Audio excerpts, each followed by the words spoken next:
Je suis Baptiste, coach Yapuka depuis bientôt 3 ans. J'interviens principalement dans les écoles pour des ateliers CV Review. Le CV Review, c'est quoi? C'est un atelier où je coach des élèves pendant à peu près 20 minutes. En général, c'est des groupes de 8 élèves.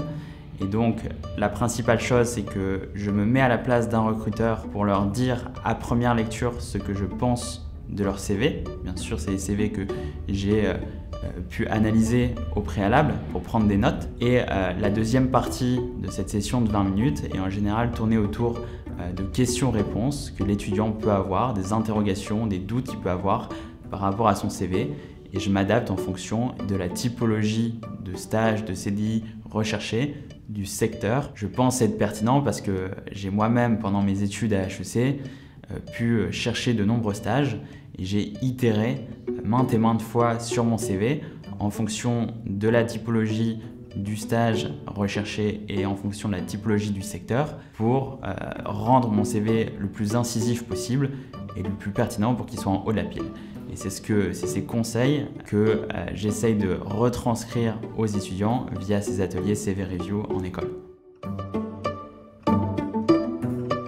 J'ai réalisé un parcours en école de commerce à HEC, le programme Grande École. J'ai fait mon Master 2, je me suis spécialisé dans l'entrepreneuriat. J'ai aussi tourné tous mes stages pendant mon cursus dans le monde des startups, des fonds d'investissement en startup. Et tout naturellement, à la suite de mon diplôme, j'ai moi-même entrepris et j'ai créé une startup qui s'appelle Carmen, qui est une fintech. On a levé 22 millions d'euros en janvier 2022. Et ce qu'on fait avec Carmen, c'est du financement non dilutif, donc sous forme de dette pour des startups, des PME digitales.